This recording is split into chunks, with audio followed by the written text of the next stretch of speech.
जय Jagannath good morning दर्शक बंधु आज हूँ जानुरी मास 12 तारिख सोमवार।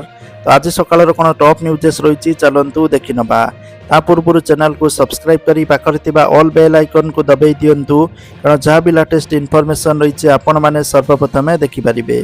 प्रथम अपडेट रही संबलपुर सहरवासी दीर्घ दिन पीवा पानी समस्या को दृष्टि रखी संबलपुर सहरवासी को 24 घंटिया विशुद्ध पानीय जल जोगाई देवा उद्देश्य 451 कोटी 24 लक्ष टंका व्यय एक बृहत वाटर सप्लाय प्रकल्पर भित्तिप्रस्तर करिसंती मुख्यमंत्री मोहन चरण माझी।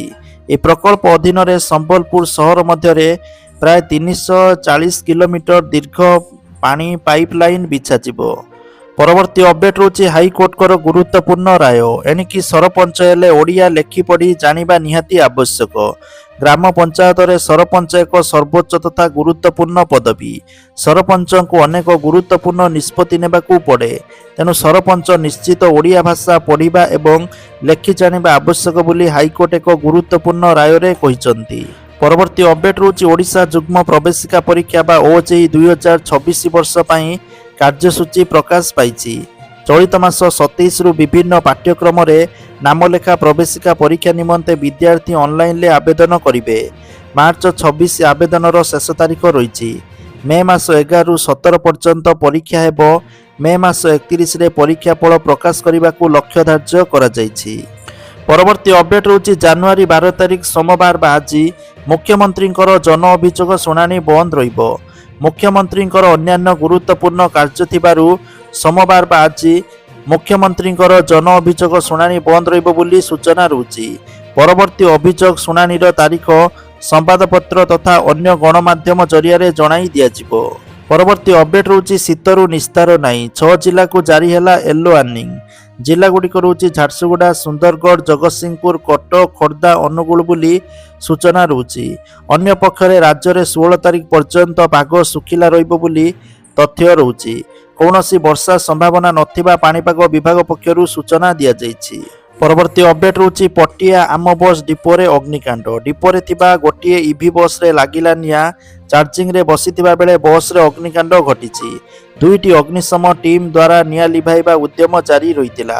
अग्निकांडर कारण अस्पष्ट रहिछि। खबर पाई पुलिस घटनास्थल रे पहुंची तदंत आरंभ करुछि। सर्ट सर्किट जोगु निया लागिथिबा प्राथमिक तदंतरु अनुमान करा जाउछि। परवर्ती अपडेट रहुछि श्रीकृष्ण शरणम सोसाइटीर फ्लाट रे अग्निकांड घटिछि। जोठारे प्रसिद्ध मथुरा वृंदावन संत प्रेमानंद महाराज रहुथुले किंतु वर्तमान सेठारे प्रेमानंद महाराज रहुनांती बोली सूचना मिली। सूचना अनुसार अग्निकांड घटिबा परे स्थानीय लोके भयभीत होई पड़िथिले। एबे किंतु सेही फ्लाट रे प्रेमानंद महाराज जी रहुनांती बोली सूचना रहुछि।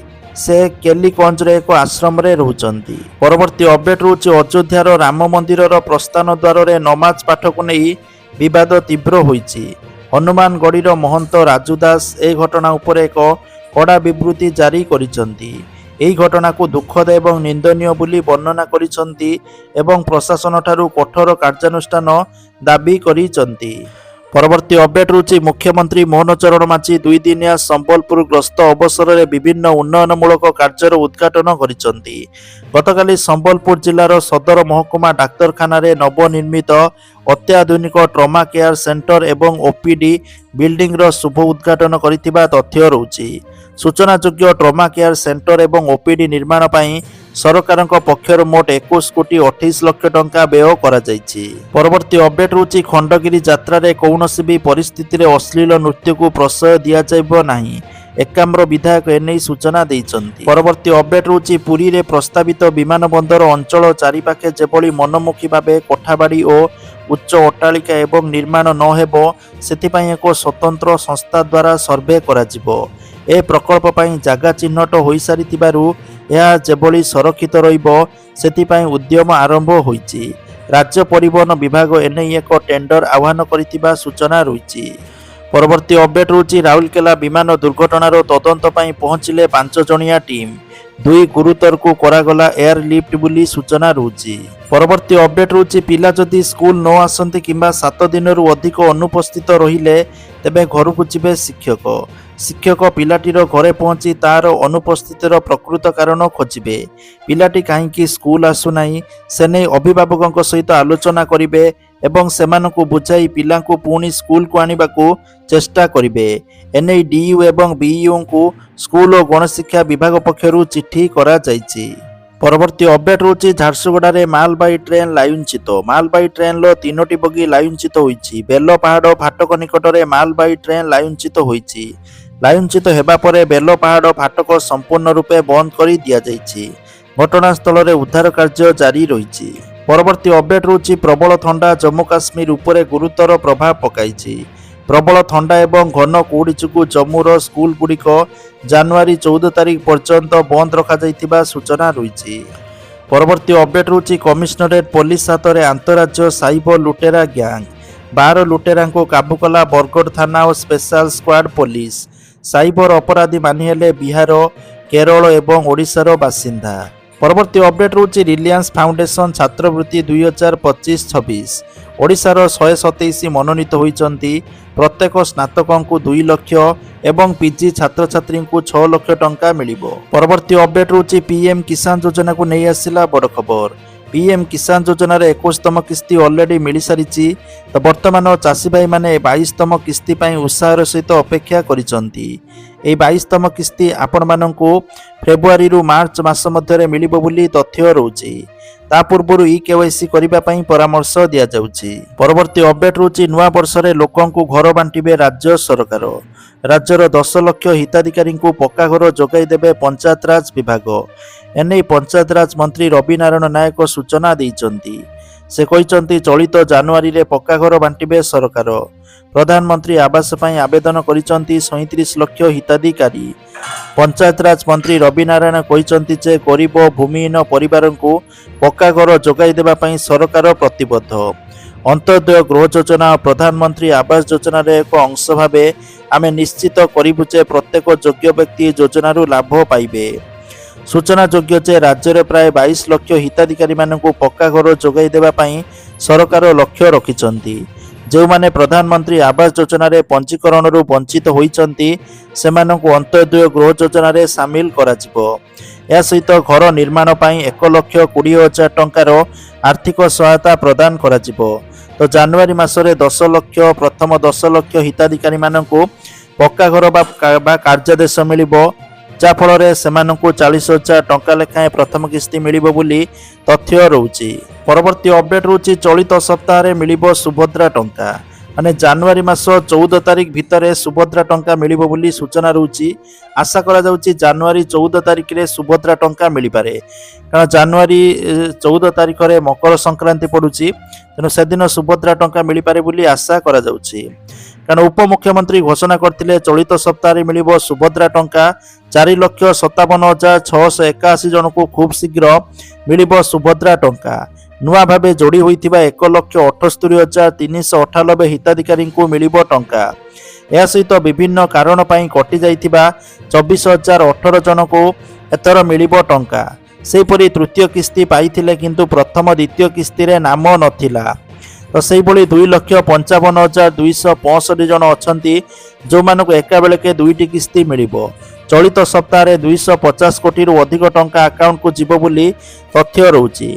ଆଶା କରାଯାଉଛି ଜାନୁଆରୀ 14 ତାରିଖରେ ଏହି ଟଙ୍କା ହିତାଧିକାରୀଙ୍କ ଆକାଉଣ୍ଟରେ କ୍ରେଡିଟ୍ ହୋଇଯିବ। ପରବର୍ତ୍ତୀ ଅପଡେଟ୍ ହେଉଛି କନ୍ୟା ବିବାହ ଯୋଜନାକୁ ନେଇ ଆସିଲା ଏକ ବଡ଼ ଖୁସି ଖବର। କାରଣ ବହୁତ ଶୀଘ୍ର କନ୍ୟା ବିବାହ ଯୋଜନା ପାଇଁ ନୂଆ ପୋର୍ଟାଲ ଉନ୍ମୋଚିତ ହେବ, ଯେଉଁଥିରେ ହିତାଧିକାରୀମାନେ ଆବେଦନ କରିକି 51,000 ଟଙ୍କା ପାଇପାରିବେ। ତ 51,000 ଟଙ୍କା କିପରି ପାଇବେ? 35,000 ଟଙ୍କା ବିବାହ ପଞ୍ଜୀକରଣ ହେବାର 7 ଦିନ ପରେ 35,000 ଟଙ୍କା ଝିଅ ଆକାଉଣ୍ଟକୁ ଯିବ। ଉପହାର ପାଇଁ 10,000, ସାଜସଜ୍ଜା ପାଇଁ 6,000 ଟଙ୍କା ମିଳିବ ବୋଲି ସୂଚନା ରହୁଛି। ତା ସହିତ ମୁଖ୍ୟମନ୍ତ୍ରୀ କନ୍ୟା ବିବାହ ଯୋଜନାରେ ଝିଅମାନଙ୍କୁ ଶାଢ଼ୀ, ଚୁଡ଼ି, ପାଉଁଜି, ବିନ୍ଦି ଭଳି ବ୍ୟବହାର ସାମଗ୍ରୀ ମିଳିବ ବୋଲି ତଥ୍ୟ ରହୁଛି। ତେଣୁ ବହୁତ ଶୀଘ୍ର ଏନେଇ ପୋର୍ଟାଲ ଖୋଲିବ ବୋଲି ଉପମୁଖ୍ୟମନ୍ତ୍ରୀ ଘୋଷଣା କରିଛନ୍ତି, ଯାହାଫଳରେ ଯେଉଁମାନେ ଆବେଦନ କରିବା କଥା, ଯେଉଁମାନଙ୍କର ବିବାହ ହେବ, ବିବାହର 7 ଦିନ ପରେ ଆପଣମାନେ ପଞ୍ଜୀକରଣ କରିକି ଏହି ଟଙ୍କା ପାଇପାରିବେ। ପରବର୍ତ୍ତୀ ଅପଡେଟ୍ ହେଉଛି ମୃତ ବ୍ୟକ୍ତିଙ୍କ ନାଁରେ ରାସନ ଉଠାଇଲେ ଏଣିକି କଡ଼ା କାର୍ଯ୍ୟାନୁଷ୍ଠାନ ହେବ। राशन कार्ड रे थिबा सदस्यंकर मृत्यु संपर्कित तथ्य लुचाई पीडीएस बा राशन सामग्री उठाइले 1.5 गुणा अर्थ आदाय कराजिबो। संपृक्त व्यक्तिंकर मृत्यु तारीख परठारु नैथिबा पीडीएस सामग्रीर मूल्यर 1.5 गुणा अर्थ परिवार लोकंक ठारु आदाय कराजिबो बोली तथ्य रहउची। परवर्ती अपडेट रहउची राशन कार्ड हिताधिकारी मानक पई आसिला एक बड़ खुशी खबर। जो माने राशन कार्ड रे राशन उठाउछंती किंतु वर्तमान पर्यंत ई केवाईसी करि नांती ई केवाईसी रो लास्ट डेट फेब्रुआरी पर्यंत वृद्धि करा जायछि। तेनु फेब्रुआरी लास्ट भितर आपण माने ई केवाईसी करिबा पई परामर्श दिया जाउछि, नहले आगामी दिन रे आपणकर राशन कटि पारे। परवर्ती अपडेट रहउछि एनिकी सड़क दुर्घटना रे लोकंकु तुरंत सहायता मिलिबो। अन्य लोक केमिति तांकु तुरंत हॉस्पिटल पहुंचाइबारे साहाय्य करिवे से नै बड़ योजना आनिचंती केंद्र सड़क परिवहन मंत्रालय। खूब शीघ्र केंद्र सड़क परिवहन मंत्रालय पक्षरु आरंभ हेबो कैशलेस ट्रीटमेंट। कौनसी दुर्घटना घटिले गोल्डन आवर रे हॉस्पिटल नेउथबा व्यक्ति बा जो माने नेकी जाउचंती सेमानकु 25,000 टंकार पुरस्कार देबाकू व्यवस्था हेबो। दुर्घटना परे हॉस्पिटल ले रोगी को 7 दिन पई तुरंत 1.5 लाख टंकार चिकित्सा सुविधा मिलिबो। एने योजना रे उल्लेख रहिबो। केंद्र सड़क परिवहन मंत्री नितिन गडकरी एने सूचना दैचंती। परवर्ती अपडेट रुचि पुणी खसिबो पारद बढ़िबो शीत आकाश रे दृश्यमान बादल हटिबा परे आजि ठारु पुणी राज्यर विभिन्न स्थान रे शीत बढ़िबो। एबे सामान्य शीत कमिछि तो गतकाली पाग टिके मेघुआ थिला किंतु आजि ठारु पुणी शीत बढ़िबो बोली सूचना रहउछि। परवर्ती अपडेट रहउछि जीमेल को मिलिबो एआई इनबॉक्स रो सपोर्ट। ड्राफ्ट ठारू मेल जाए निजे करिबो सब काम बोली तथ्य रहउछि। परवर्ती अपडेट रहउछि संबलपुर रे फायरिंग 8 वर्षर नाबालक देहरे बाजिछि गुली। संबलपुर सदर थाना मिर्गा मुंडा रे गुलीकांड होईछि। एयर गन ले जने युवक फायरिंग करिबारु जने 8 वर्षर नाबालक देहरे गुली बाजिछि। तांको मेडिकल ले भर्ती करा जाईछि। युवकंकु अटक रखी बंधुक सहित जबत करछि पुलिस। परवर्ती अपडेट रहउछि प्रधानमंत्री नरेंद्र मोदी 3 दिनिया गुजरात गस्तरे द्वितीय दिन रे सोमनाथ मंदिर रे पहुंचिचंती। संध्यारे प्रधानमंत्री द्वारा एक विशाल रोड शो करा जायतिला। प्रधानमंत्री स्वागत पई रास्तार उभय पार्श्व रे लक्ष लक्ष समागम होइतिला। शोभा यात्रा सोमनाथ मंदिर रे रक्षा पई निजर प्राण आहुति देइतिबा अगणित वीर एवं योद्धा को श्रद्धांजलि अर्पण करबा उद्देश्य रे करा जायतिला। परवर्ती अपडेट रहउछि दादन खटिबाकू जाई 2 पुओ निखोज। खोजी आनिबाकू मार आकुल निवेदन। भद्रक जिला पीराहाट थाना बालीदांडी गाँव शरत नायक और श्रीमंत नायक दादन खटिबाकू गुजरात जाइथिले। आज को 10 वर्ष बीती जाइथिले भी सेमानकर कौनसी खोज खबर नाही। किछि वर्ष तले पोखरी रे बुडी झियर जीवन जाइथिला। एबे असहाय होई पड़िचंती मां रकुणा। 2 पुओंकु खोजी आनिबाकू परिवार पक्षरु पीराहाट थाना रे अभियोग दिया जायछि। एले पर्यंत कौनसी सुफल मिलिनी। राज्य सरकार और जिला प्रशासन रो सहायता मागिचंती मां रुकुणा। तुरंत 2 पुओंकु खोजी आनिबाकू निवेदन करिचंती। परवर्ती अपडेट रहउछि भद्रक रे भयावह अग्निकांड। नियार गोटिए परिवार रो 5 बकरा घर पोड़ी पाउंस। भद्रक धुसुरी थाना पछालु गाँव रे एही अग्निकांड घटिछि। गतकाली भोरु चिंतामणि गुहाल रे निया लगी घर को व्यापी जाइथिला। अग्निकांड रे केवल पिंधा लुगा को छाड़ीदेले घरर सबु आसबाब पत्र जली पोड़ी पाउंस हो जाइछि। बड़ अघटन अल्पके वर्ती जाइचंती परिवार लोके। खबर पाई अग्निशम बाहिनी घटनास्थल रे पहुंची निया को आयत्त करिथिला। प्रशासन पक्षरु तुरंत सहायता जोगाई देबाकू दाबी होईछि। परवर्ती अपडेट रहउछि भुवनेश्वर सालियासाई रे अबकारी विभागर रेड। चोरा देशी मद भाटी उपरे बड़ धरणर रेड करुछि अबकारी विभाग। पच सांग को मद प्रस्तुत सामग्री मध्य जबत होईछि। रेड रे अबकारी थाना अधिकारी और स्वतंत्र टीम सामिल थिबा सूचना रहउछि। परवर्ती अपडेट रहउछि सिमेंट ढलई रास्ता को मासे पुरीनी रास्ता सारा फाटी आँ कलानी। कटक जिला बांकी ब्लॉक अंतर्गत बिल्ली तेंतुलिया गाँव एभली अभियोग आसीछि। प्राय 1 किलोमीटर पर्यंत तैयारी होइतिबा एही ढलई रास्ताटी कार्य अति निम्नमानर होइतिबा बेले एहार उच्च स्तरीय तदंत दाबी करिसंती ग्रामवासी। केवल कटक नुहे विभिन्न जगह एभली दृश्य देखिबा पई मिलुछि। पक्का रास्ता तैयारी हेबार अल्प दिन मध्यरे फाटी आँ करुछि रास्ता।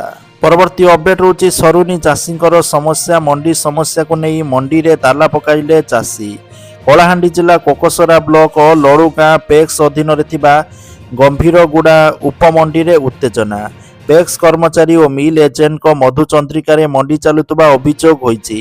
ଚାଷୀଙ୍କର ଧାନ ମଣ୍ଡିରୁ ନ ନେଇ ସିଧାସଳଖ କିଛି ମୁଷ୍ଟିମେୟ ଚାଷୀଙ୍କ ଧାନକୁ ମଣ୍ଡିରେ ରଖୁଛନ୍ତି। ଫଳରେ ଛୋଟ ଏବଂ ନିରୀହ ଚାଷୀ ହଇରାଣ ହେଉଥିବା ଅଭିଯୋଗ ହେଉଛି। ପରବର୍ତ୍ତୀ ଅପଡେଟ୍ ହେଉଛି ସରକାରୀ ସ୍କୁଲର ପରିଚାଳନାରେ ଚରମ ଅବ୍ୟବସ୍ଥା। ବିଦ୍ୟାଳୟ ପରିଚାଳନା କମିଟି ସଭାପତିଙ୍କର ବିବାଦ। ଦୀର୍ଘ 8 ମାସ ହେବ ପ୍ରଧାନ ଶିକ୍ଷକଙ୍କ ଦରମାରେ ମଧ୍ୟାହ୍ନ ଭୋଜନ ଖାଉଛନ୍ତି ପିଲା। ସେଥିରେ ପୁଣି ବର୍ଷ ସରିଗଲା ହେଲେ ଆଜି ପର୍ଯ୍ୟନ୍ତ ପିଲାକୁ ମିଳିଲା ନାହିଁ ସ୍କୁଲ ପୋଷାକ। ବାରମ୍ବାର ଅଭିଯୋଗ କରି ବ୍ଲକ ଗୋଷ୍ଠୀ ଶିକ୍ଷା ଅଧିକାରୀ କାର୍ଯ୍ୟାଳୟ ଆଗରେ ଧାରଣା ଦେବା ପରେ ବ୍ଲକ ଗୋଷ୍ଠୀ ଶିକ୍ଷା ଅଧିକାରୀ ଏବେ ତୁ ମେ ହୋଇ 7 ଦିନ ମଧ୍ୟରେ ସମାଧାନ ହେବ ବୋଲି କହିଛନ୍ତି। ଏଭଳି ଦୃଶ୍ୟ ବାଲେଶ୍ୱର ଜିଲ୍ଲାରେ ଦେଖିବାକୁ ମିଳିଛି। ପରବର୍ତ୍ତୀ ଅପଡେଟ୍ ହେଉଛି ବିପଦ ସଂକୁଳ ଅବସ୍ଥାରେ ମଧ୍ୟାହ୍ନ ଭୋଜନ ରୋଷେଇ। ସରକାର ବିଦ୍ୟାଳୟ ହେଉ କିମ୍ବା ଅଙ୍ଗନବାଡ଼ି କେନ୍ଦ୍ରରେ ରନ୍ଧା ଖାଦ୍ୟ ଯୋଗାଇବା ସହିତ ସମସ୍ତ ପ୍ରକାର ସରଞ୍ଜାମ ଯୋଗାଇ ଦେଉଛନ୍ତି। ହେଲେ ବିପଦ ସଂକୁଳ ଅବସ୍ଥାରେ ରୋଷେଇ କରି ଛାତ୍ରଛାତ୍ରୀଙ୍କୁ ରନ୍ଧା ଖାଦ୍ୟ ଦେଉଛନ୍ତି ପାଚିକା। ଗଜପତି ଜିଲ୍ଲା ମୋହନାର ଏକ ସ୍କୁଲରେ ଏଭଳି ଦୃଶ୍ୟ ଦେଖିବା ପାଇଁ ମିଳିଛି। ଏଠି ସରକାର ଛାତ୍ରଛାତ୍ରୀଙ୍କୁ କୋଟି କୋଟି ଟଙ୍କା ବ୍ୟୟରେ ମାଗଣା ରନ୍ଧା ଖାଦ୍ୟ ଦେଉଛନ୍ତି। ରାନ୍ଧିବାକୁ ଗ୍ୟାସ୍ ଚୁଲା ମଧ୍ୟ ଯୋଗାଉଛନ୍ତି। ହେଲେ ଗ୍ୟାସ୍ ଚୁଲା କେତେ କାର୍ଯ୍ୟକାରୀ ହେଉଛି ସେ ଚିତ୍ର ଆପଣଙ୍କ ସାମ୍ନାରେ। ଜିଲ୍ଲାରେ ଏମିତି ଗୋଟିଏ ବିଦ୍ୟାଳୟ ନାହିଁ ଯେଉଁଠି ଗ୍ୟାସ୍ ଚୁଲା ଅଛି। ବାଧ୍ୟ ହୋଇ ବିପଦ ସଂକୁଳ ଅବସ୍ଥାରେ ପାଚିକାମାନେ ରୋଷେଇ କରି ଛାତ୍ରଛାତ୍ରୀଙ୍କୁ ଦେଉଥିବା ଦେଖିବା ପାଇଁ ମିଳିଛି। ପରବର୍ତ୍ତୀ ଅପଡେଟ୍ ହେଉଛି ଓଡ଼ିଶା ସରକାରଙ୍କର ସାମାଜିକ ସୁରକ୍ଷା ଓ ଭିନ୍ନକ୍ଷମ ସଶକ୍ତିକରଣ ବିଭାଗ ଅଧୀନସ୍ଥ ବାଣୀଶ୍ରୀ ଛାତ୍ରବୃତ୍ତି ରାଜ୍ୟର ଯେକୌଣସି ପ୍ରାଥମିକ ବିଦ୍ୟାଳୟର ଭିନ୍ନକ୍ଷମ ଛାତ୍ରଛାତ୍ରୀ ଅତି ସରଳ ଉପାୟରେ ପୋର୍ଟାଲରେ ଆବେଦନ କରିପାରିବେ।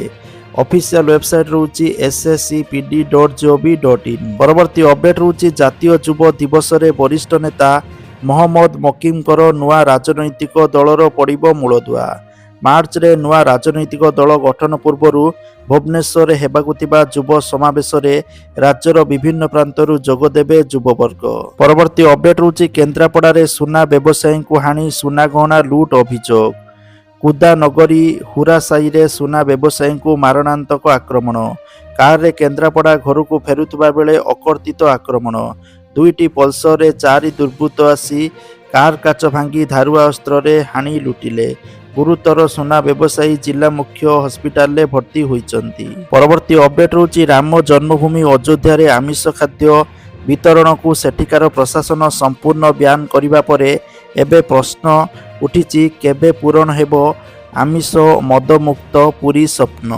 ପରବର୍ତ୍ତୀ ଅପଡେଟ୍ ହେଉଛି ଗୁଜରାଟର ଗିର ସୋମନାଥରେ ଆୟୋଜିତ ସୋମନାଥ ସ୍ୱାଭିମାନ ପର୍ବରେ ସାମିଲ ହେଲେ ପ୍ରଧାନମନ୍ତ୍ରୀ ନରେନ୍ଦ୍ର ମୋଦି।